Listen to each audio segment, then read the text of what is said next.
स्वागत आप सभी का एक बार फिर कहानी कुर्सी की देख रहे हैं आप। मैं हूं सौरभ। स्टूडियो में हर्षवर्धन त्रिपाठी जी हैं, विजय त्रिवेदी जी हैं, प्रोफेसर संगीत रागी जी, समीर शौकांकर जी हैं। पश्चिम बंगाल से एक बड़ी खबर आ रही है। पश्चिम बंगाल विधानसभा चुनाव में हार के बाद टीएमसी को पूरी तरह टूटने से बचाने के लिए ममता बनर्जी अब खुद कमाल संभाल रही हैं। पार्टी के भीतर मचे इस सबसे बड़े संकट को टालने के लिए वो लगातार रणनीतिक और इमोशनल कदम उठा रही हैं। पहले वो बागी विधायकों से बात कर रही हैं, उनसे संपर्क करने की कोशिश कर रही हैं और अब वो बागी सांसदों को मनाने के लिए दिल्ली आ रही हैं, ऐसा बताया जा रहा है। ममता बनर्जी आज कोलकाता से दिल्ली के लिए रवाना हुई हैं। कहा जा रहा है कि दिल्ली में वो अपने कुछ नाराज सांसदों को मनाने के प्रयास भी करेंगी, उनसे मिल भी सकती हैं, गिले शिकवे अगर कुछ हैं तो उनको दूर करने का प्रयास भी किया जा सकता है। इसके लिए एक दिन पहले ही अभिषेक बनर्जी दिल्ली आ चुके हैं। हालांकि आप ये कार्रवाई केवल इंडिया गठबंधन की कल होने वाली बैठक को उससे भी जोड़ करके देखी जा सकती है, क्योंकि कल इंडिया ब्लॉक की मीटिंग में ममता बनर्जी को आना ही था। अभिषेक बनर्जी भी शायद उसी के लिए आए हो। टीएमसी के 80 में से 58 विधायक पहले बागी हो चुके हैं। स्पीकर ने बागी गुट के ऋतव्रत बनर्जी को नेता प्रतिपक्ष की मान्यता भी दे दी है। अब उन्होंने कहा, टीएमसी ने कहा हम इसको चैलेंज करेंगे हाईकोर्ट में।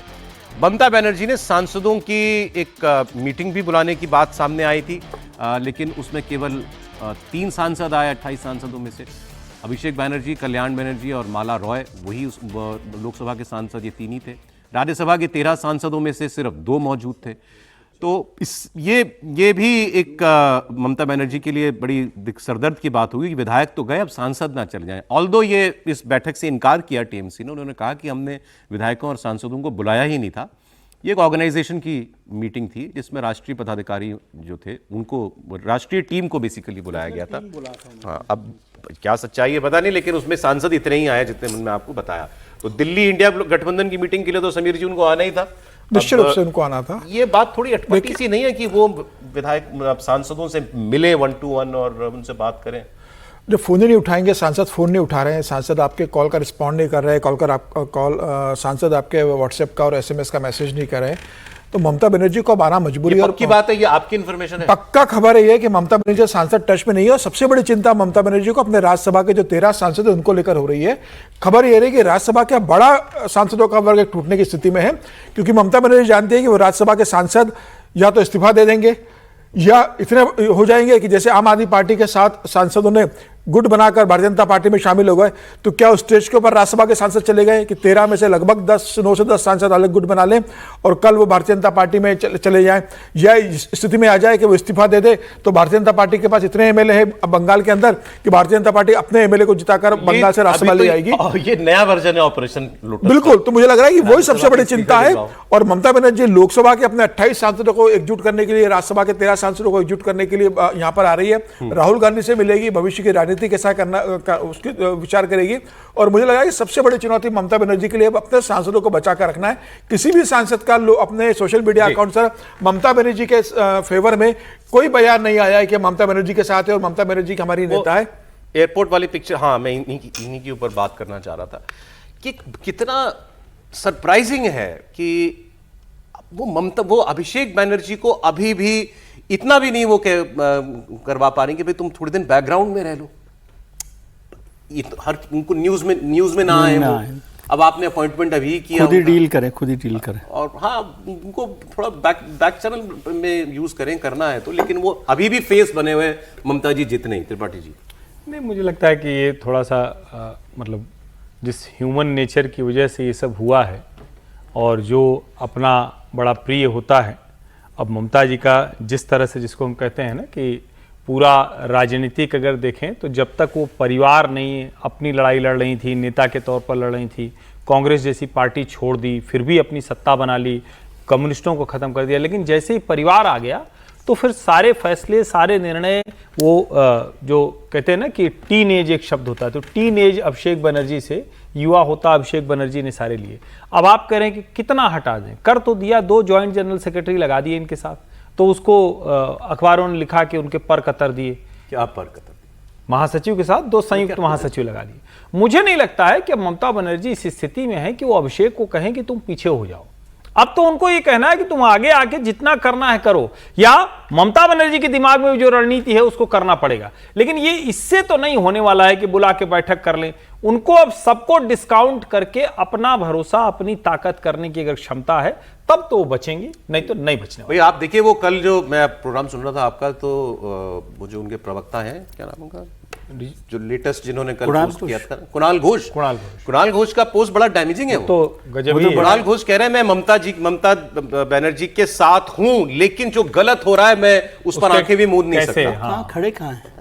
नहीं साहब, तो आदमी अभी तक नहीं, मतलब वो इस जगह पर खड़े हुए हैं कि जहां से किधर भी जाए। वो जिस गलत काम की ओर इशारा कर रहे हैं वो क्या है? मेरे ख्याल से तो अभिषेक बनर्जी की रीअपॉइंटमेंट है। नहीं, देखिए एक बात समझिए कि ममता बनर्जी को भी पता, और ये फैक्ट बात है, मैं इसको बहुत समय से कह रहा हूँ, भले ही ये पब्लिकली जो हमारे जो बागी विधायक हैं एमपी अभिषेक बनर्जी को कह रहे हैं, अभिषेक बनर्जी का गुस्सा अभिषेक बनर्जी को लेकर मसला नहीं है। ये जो भी नाराजगी है या जो भी बात है वो ममता बनर्जी से है। अब अभिषेक बनर्जी के बहाने से ये सब चल रहा हो ऐसा नहीं है, और अभिषेक बनर्जी को हटाने से ममता बनर्जी का आज की तारीख में बैकबोन अभिषेक बनर्जी है, और ममता बनर्जी समझती है सारी राम कथा तो यही है। नहीं, हर आदमी कह रहा है अभिषेक के, कह रहा होगा। अभी जैसे हर्ष जी ने बोला कि 2 डिप्टी वो बना दिए उन्होंने, तो उससे कोई फर्क पड़ गया? कोई फर्क नहीं पड़ा। तो वो जो आदमी उनके साथ खड़ा हुआ है, बैकबोन है, चाहे परिवार का है नहीं परिवार का, लेकिन वो उनके साथ खड़ा हुआ है, और ये फैक्ट है। मैं इसको पहले दिन से समझता हूँ कि वो एक एक्सक्यूज है अभिषेक बनर्जी। अच्छा, हाँ, अभिषेक ममता बनर्जी से या जो भी पावर नहीं है, मतलब पावर नहीं है, अब कहीं जाना है आना है, उसके लिए अभिषेक एक्सक्यूज है। अभिषेक की वजह से ये पार्टी टूट रही है, ऐसा मुझे नहीं लगता। बोलिए सर। नहीं, मुझे ऐसा नहीं लगता है। नाराजगी अभिषेक से ही है, और स्वाभाविक है कि अभिषेक के साथ साथ ममता से भी है। अभिषेक से इसलिए कि जो गुंडागर्दी सीधे सीधे किया है अभिषेक ने किया है, जो भी है कटमनी का कल्चर हो या इसके बारे में माना जाता है। मैं दोनों विधायक और सांसद, मैं उसी बात पर आ रहा हूँ। और ममता बनर्जी से नाराजगी भी इसलिए है क्योंकि उन्होंने अभिषेक को वहां पर खड़ा रहने दिया। हर बात, हर उनकी गंदी चीजों को पैट्रनाइज किसने दिया? ममता बनर्जी ने किया। तो ममता बनर्जी यदि चाहती कि अभिषेक ठीक से काम करें, तो या तो ममता बनर्जी उस स्थिति में होती कि ममता बनर्जी अभिषेक को ये कह सके। मुझे लगता है कि अभिषेक इतनी दूर जा चुके थे कि ममता बनर्जी उनको कंट्रोल करने की स्थिति में आज के दिन में नहीं रह गई थी, और जो भी कुछ पार्टी के अंदर किया जा रहा था, निर्णय लिया जा रहा था, वो मूलतः हम कांग्रेस के बारे में कहते हैं ना कि भाई सोनिया जी का कितना चलता है, सोनिया जी कांग्रेस पार्टी चलाते हैं या राहुल गांधी चलाते हैं। अब राहुल उससे आगे निकल चुके हैं, जहां पर कि सोनिया गांधी उनके लगाम पकड़ करके कहें कि नहीं तुमको इस दिशा में चलना है, उस दिशा में चलना है। खेल केवल इसलिए पावर में नहीं है टीएमसी, वो तो एक बेसिक फैक्ट है, वो है। नहीं तो 12 साल से 15 साल से अभिषेक बनर्जी देख रहे हैं, ममता बनर्जी नहीं देख रहे हैं। ममता बनर्जी लीडर है। ऐसा कह लें कि जो भी लोग अभिषेक बनर्जी संगठन के जो भी लोग दूर गए हैं वो सीधे ममता बनर्जी के खिलाफ कुछ ना बोल के आगे। मैं फिर इस पर एक लाइन जरूरी, अभिषेक हर्ष जी एक लाइन बोला है, अभिषेक चला रहे हैं पार्टी को, लेकिन जो चलाया उसमें क्या क्या किया कि इतनी घृणा उनके प्रति लोगों में है। जी, ठीक। वो जिसको कहते हैं, मैं अभिषेक को डिफेंड नहीं कर रहा, मैं ये कह रहा हूं कि पावर नहीं है, इसलिए ये सब आप उस एक्सक्यूज को काम में ले रहे हैं, और ममता जी के खिलाफ बोल नहीं सकते क्योंकि ममता का एक कद उस पार्टी में बड़ा है। नहीं, लेकिन पावर हो भी ऐसा थोड़ी ना है कि पावर एकदम खत्म हो गया था। 80 विधायक की पार्टी, 22-23 सांसद कितने हैं इतनी पार्टी, और उसका पावर नहीं खत्म हुआ है सर। ममता बनर्जी 42 सांसद, 42, 29 और 13 है। हाँ, मतलब राज्यसभा मिला इसके। लेकिन अगर इसको देखें ना तो ये क्लासिक एग्जांपल है। जैसे एक चीज समझिए इसको, वही सोनिया गांधी हैं, वही राहुल गांधी हैं, लेकिन जनरेशन तो बदल गई ना, अपने लोग हो गए, अपनी चीज। अभिषेक बनर्जी के लोग पार्टी चलाने लगे थे, और ममता बनर्जी को सीधे नहीं कह सकते, वो इसलिए क्योंकि लंबे समय से उन्हीं का संघर्ष देख के वहां तक पहुंचे हैं। लेकिन अभिषेक बनर्जी ने बिना संघर्ष के पार्टी के साथ जो किया है उसका गुस्सा है, तो उसमें ममता भी शामिल है, गुस्सा अभिषेक। जल्दी कई और खबरें मैं उनकी वो भी रख दें सब व्यूअर्स के सामने।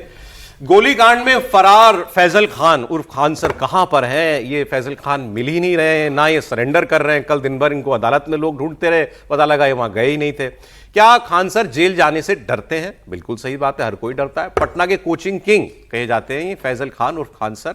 मुश्किलें इनकी बढ़ रही हैं। एक तरफ गिरफ्तारी की तलवार लटकी हुई है और दूसरी तरफ फैजल खान के कोचिंग सेंटर पर भी खतरा मंडराने लगा है। बड़ी खबर यह है कि फैजल खान की खान ग्लोबल स्टडीज को सील किया जा सकता है। फैजल खान की कोचिंग सेंटर पर नियमों के उल्लंघन का इल्जाम है। कोचिंग संस्थान में फायर सेफ्टी के मानकों का पालन नहीं किया जा रहा है। बिहार फायर सर्विस के डीआईपी के मुताबिक खान ग्लोबल स्टडीज में कई तरीके की त्रुटियां पाई गई हैं। दरअसल दिल्ली और मुजफ्फरपुर अग्निकांड के बाद बिहार अग्निशमन विभाग अलर्ट है और पटना समेत पूरे बिहार में होटल्स की, अस्पतालों की और ऐसे कोचिंग इंस्टीट्यूट्स की सुरक्षा मानकों की जांच हो रही है और इसी में खान सर का कोचिंग इंस्टीट्यूट वो भी नजर में आया है। तो इनको अब नोटिस भी दिया गया है और 15 दिनों के अंदर अगर इन्होंने सब कुछ दुरुस्त नहीं कर लिया तो फिर वहां ताला भी लटकाया जा सकता है। क्या खान सर या ये फैजल खान सर ज्यादा हो जाता है, फैजल खान नाम भी है इनका कुछ, समीर जी, ये क्या निशाने पे आ गए हैं क्या? यही वो गोली कांड जो है वो तो ठीक है, उसमें उन्होंने जो किया होगा उसके मुताबिक कानून अपनी कार्रवाई करे, बट अदरवाइज ये टारगेट पे है क्या? नहीं, अब जिसे कर्म करोगे उसका फल तो भुगतना पड़ेगा। पिछले 2-3 बार से अगर आप देखेंगे कि पिछले बार जब छात्रों ने मीडिया पर जिस तरीके से बयान दे रहे थे, जिस तरीके से उनका व्यवहार पढ़ाने के अलावा जो दूसरी एक्टिविटी में उनका व्यवहार नजर आ रहा था, सरकार वॉच रख रही थी लेकिन कुछ ऐसा उनके खिलाफ सरकार को मिल नहीं रहा था। इस बार जब देखा कि वो जिस तरीके से हिंसा उकसाने के लिए गार्ड से कह रहे हैं कि तुम गोली चलाओ मैं देख लूंगा, तो मुझे लगता है कि अब सरकार को लगा, प्रशासन को लगा कि भाई इन्होंने अति कर दी और उसके बाद भी अपने छात्रों को जिस तरीके से भड़का रहे हैं, उनके छात्र जिस तरीके से सड़कों पर उतर रहे हैं, जिस तरह से कोचिंग के बाहर धरना प्रदर्शन दे रहे हैं, तो मुझे लगता है कि और उस समय आपने किया तो आप सरेंडर कीजिए ना, आप भाग के, और अगर आप गलत नहीं, आपको डरने की बात नहीं, वो अग्रिम जमानत के लिए रुके हुए, सरेंडर नहीं कर रहे हैं, वो अग्रिम जमानत की लगे कि अग्रिम जमानत मिल जाएगी तो अरेस्ट नहीं होना चाहते। भाई आपको डरने की क्या बात है? और पुलिस को पता है वो कहां पर है, पुलिस गिरफ्तार नहीं कर पा रही, वो पटना में ही है, पुलिस को सब पता है, पुलिस का मुझे लगता है कि उसको गिरफ्तार नहीं करना चाहती। ये बहुत गलत है। आप फायर वालों का नोटिस भी बड़े सही वक्त पे पहुंचा है। नहीं वो तो ठीक है, वो तो तैयार ही इसीलिए रहते हैं, वो सिर्फ डेट डालते हैं, वो तो डेट डालते हैं, फायर वाले एनओसी जितने भी होते हैं वो डेट डालते कह रहा हैं। हूं, ये निशाने पे आ गए क्या? म्युनिसिपल कॉर्पोरेशन क्या ये सरकार के निशाने पे है? अबे निशाने पे है या नहीं, लेकिन ऐसा लग तो रहा है।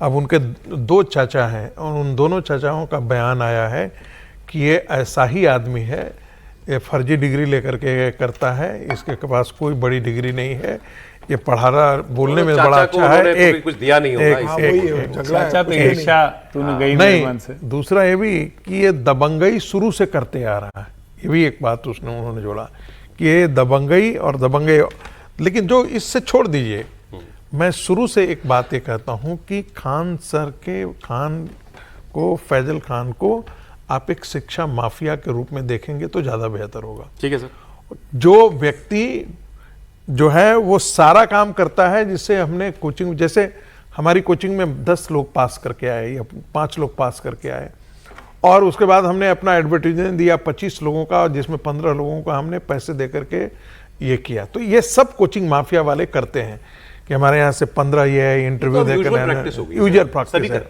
नहीं पैसे देकर, दिल्ली में आते पैसे केस हुए देकर हैं, दिल्ली में केस हुए और अखबार में एक ही दिन में 3-3 कोचिंग में एक ही बच्चे की फोटो छप जाती है। तो इनको एक माफिया के रूप में देखेंगे तभी इनका आकलन होगा शिक्षा ये माफिया के बेसिकली तौर पे। बिजनेसमैन है वो, क्योंकि शिक्षक लगा हुआ है नाम के आगे, तो वो जो बिजनेस है वो नहीं, पीछे छूट जाता नहीं, है। मैं माफिया इसलिए बोल रहा हूं, माफिया का काम क्या होता है, प्रश्न पत्र आउट कैसे होता है, हमारी ही सेंटर से कैसे पास करते सर हैं, मैं आप ही की बात कर रहा वो हूं, सारी चीजें अपने जितने व्यवसाय ये को कोचिंग बढ़ाने के होते लिए, हैं अपनी ये कोचिंग सब करते इंस्टीट्यूट को और हैं। लुक्रेटिव बनाने के लिए हर तरीके का काम करेगा। ये अभी नीट के पेपर क्यों लीक हुए?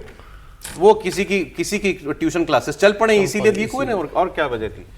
आगे लालू परिवार सिक्योरिटी नहीं ले रहा है। अच्छी बात बताई कि पटना की सरकार इतना एकदम जागरूक है कि दिल्ली में होटल में जो आग लगी, नहीं, उसके जागरूक बाद है सर, वहां पर उन्होंने जागरूक एक्शन लिया। है, जागरूक नहीं, मैं तो है। मान ही रहा हूं बात, जागरूक है सर। नहीं, वो एक वहां हॉस्पिटल में आग लगी थी, ये कर्नाटक की सरकार नहीं है सर। लेकिन नाम अभी आया है नहीं, मैं तो बधाई दे रहा हूं नहीं, ठीक ये बात। कर्नाटक की अच्छा सरकार सर नहीं आगे है आगे सर। सर, लालू परिवार सिक्योरिटी नहीं ले रहा है, सिक्योरिटी हटाई नहीं गई थी, उनकी सिक्योरिटी काटी गई थी, कटौती की गई थी।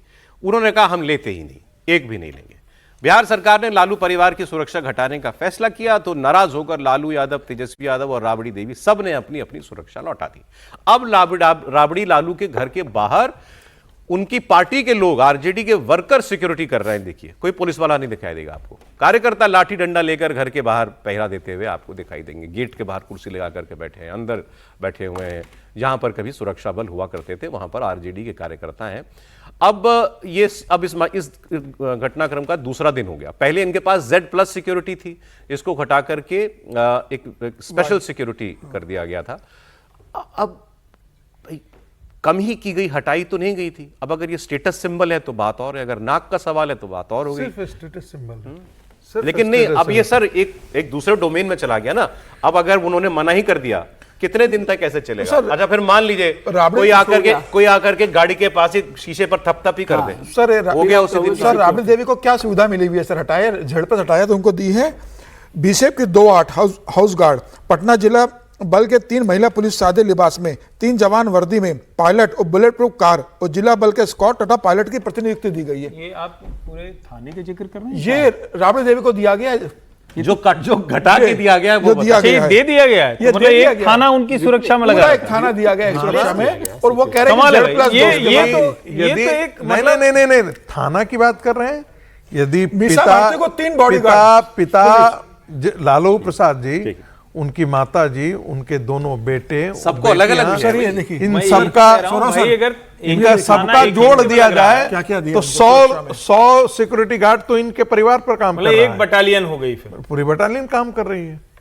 मीसा भारती को 4 गार्ड दिए हुए सुरक्षा के लिए, पूर्व जो सांसद है इनके। नहीं जी, वैसे तो कई सारे हैं ये। संयोग हम लोग लालू जी और राबड़ी जी उनके परिवार के, लेकिन हम लोगों ने कल भी बात की थी, आज फिर से दोबारा इसकी चर्चा करने का वक्त है। सचमुच नेताओं को कितनी सुरक्षा की जरूरत है भाई? कितनी सुरक्षा? चलो मैं ठीक है, सरकार की परेशानी की बात कर रहा हूं सिक्योरिटी गार्ड समझ में आया। अच्छा मैं कह रहा हूं, अच्छा इतनी नेताओं से conspiracy लोगों theory को होती है। सुरक्षा की मान जरूरत लीजिए, है। मैं ब्लेम नहीं कर, मैं नहीं कह रहा हूं कि ऐसा करेगी आरजेडी। मान लीजिए सीन खड़ा करने के लिए अपने ही किसी आदमी को तय किया और कहा कि तुम आ जाना, बस गाड़ी के सामने आकर के लेट जाना। नहीं ये तो करेंगे ही भाई। अरविंद केजरीवाल के उस वर्कर ने नहीं, आईबी का अधिकारी बोल रहा हूं, फंस गया बेचारा, खुद ही फोन किया था। तो ये होगा, लेकिन सवाल मूल पूछा जाना चाहिए कि इतनी जरूरत। और उस वक्त आप कहते हैं कि भारत में प्रति व्यक्ति प्रति 100 लोगों पर कितनी पुलिसें बड़ी कम है सुरक्षा के लिए। नहीं, मैं तो ये कह रहा हूं सारी सुरक्षा इसको रिव्यू किया जाए और नरेंद्र मोदी को देश की संसद में कानून लाना चाहिए। पूर्व मुख्यमंत्री, पूर्व सांसद, पूर्व विधायक, कितनी सुरक्षा उनको चाहिए भाई। चलिए आगे बढ़ते हैं। तेलंगाना के मुख्यमंत्री, कल भी हम लोगों ने चर्चा की थी कि ये एक घटना के तौर पर नहीं लो, इसको एक पूरे घटना सिस्टम नहीं, के तौर पर कोई काम मतलब करो। लालू जी सर, और अगला बयान नहीं मिल रहा, पार्टी के प्रवक्ताओं को भी सुरक्षा दी जा रही है, तो वो काम खत्म हो जाएगा, उसके बाद इस पर भी रिव्यू अरे करेंगे। अगली खबर सर, समय ज्यादा नहीं रह गया। सर एक बोल लेने दीजिए। विजय जी तंज कर रहे हैं पार्टी थोड़ी के, फैक्ट है। सुन लीजिए, सुनिए, आप क्यों बोल रहे हैं? पार्टी प्रवक्ताओं को यदि सुरक्षा दी जाती इसलिए देते कि जो कुछ वो बोलते हैं उसमें कुछ ऐसा भी होता है जिससे एक हाँ, तो ये समाज मैं कह रहा हूं, विशेष जो सरकार है, देखती है ना कि ये क्या जरूरत चलिए है। सर, बिल्कुल अच्छा। वो असेसमेंट सर अगली खबर पर आपको कमेंट करने में और आनंद आएगा। सुनिए, तेलंगाना के मुख्यमंत्री रेवंत रेड्डी अब ये सीरियल ऑफेंडर हो चुके हैं। मुख्यमंत्री जी एक के बाद एक ऐसे बयान देते हैं जिन पर विवाद हो, मुझे लगता है विवाद पैदा करने के लिए जानबूझकर बयान देते हैं। बेंगलुरु में एक कार्यक्रम में उन्होंने एक के बाद एक कई विवादित स्टेटमेंट दिए। इन्होंने Hyderabad disaster response and estate protection agency hydra के बारे में कहा कि हिटलर से प्रेरणा ली है और उसका नाम हाइड्रा रखा है। उन्होंने कहा कि हाइड्रा हिटलर का पसंदीदा शब्द था। इसी प्रोग्राम में उन्होंने नॉर्थ इंडियंस, उत्तर भारतीयों पर भी एक विवादित बयान दिया। उन्होंने कहा कि यह क्या बात हुई, प्रधानमंत्री उत्तर भारत से, राष्ट्रपति उत्तर भारत से, हम दूसरे दर्जे के नागरिक बनकर नहीं रहना चाहते। हम ऐसे नागरिक हैं जो टैक्स तो देते हैं लेकिन इनसे दिल्ली को सलाम करने की भी उम्मीद की जाती है। Why? President of India from North India, Prime Minister of India, North India. Because of we don't have strength to show our political strength. So we don't want to live like second grade citizens in Delhi, paying taxes and saluting Delhi. So on I have told, I have opposed. If as it is 543 wanted to implement women reservation 181, ask him to implement today itself. 2027 UP assembly elections are going to come. Ask him to implement women reservation in Uttar Pradesh. If you wanted to do with the 2011 census, you can do with AI within 3 hours. If you wanted to appoint a commission, if commission can give you within 3 months report of which. मैं कि उत्तर भारत वाले बयान की चर्चा का ज्यादा करना चाह रहा था।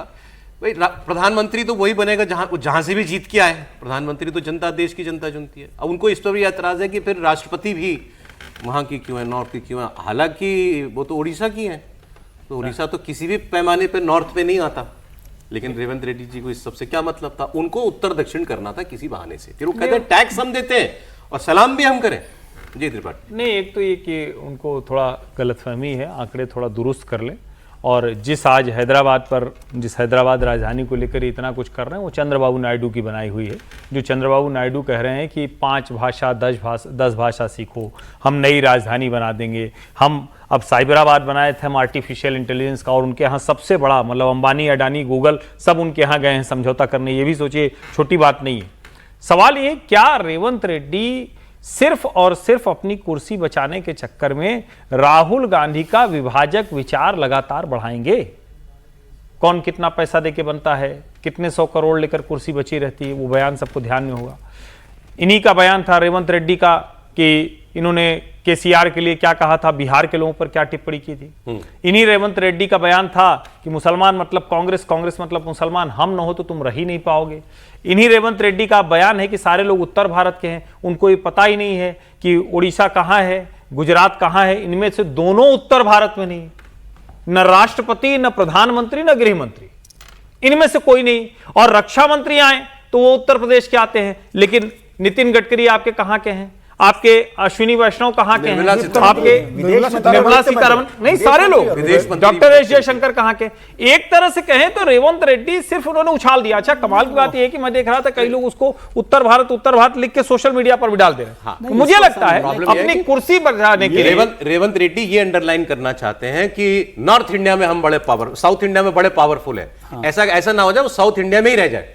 अरे भाई, उपराष्ट्रपति आपके साउथ इंडिया से। ऑडियंस जो है ना, अपनी ऑडियंस को एक इस तरह से बात करने के लिए आप पूरा हिंदुस्तान का इतिहास, अभी तो खैर वाइस प्रेसिडेंट का भी आपने जिक्र कर दिया, और सीसीएस के दोनों लोग मतलब विदेश मंत्री, लेकिन ये एक्सक्यूज की बात नहीं कर रहा। आप सोचिए कितने राष्ट्रपति हमारे मतलब प्रधानमंत्री भी, कितना कर्कश लगता है मुख्यमंत्री के मुंह से नरसिम्हा राव प्रधानमंत्री। ये खराब है बात। रेवंत रेड्डी कांग्रेस के सफाई देने की बात नहीं। इनको पता नहीं कि कांग्रेस ने गांधी परिवार को जब भी जरूरत पड़ी दक्षिण नहीं बचाया है। इंदिरा गांधी हार गई तो चिकमंगलुरु लड़ने गई, सोनिया गांधी अपना सांसद बनने के लिए बेल्लारी लड़ने गई, राहुल गांधी वायनाड जाते हैं, प्रियंका गांधी वायनाड जाते हैं, जब भी जरूरत पड़ी दक्षिण ने आपको बचाया है। आपको सर देखिए, उत्तर भारत की पार्टी जिसे आप भारतीय जनता पार्टी को मानते हैं, तो कलाम साहब तो रामेश्वरम से बुलाया था उनको। मैं कह रहा हूं ये कितना खतरनाक भी है।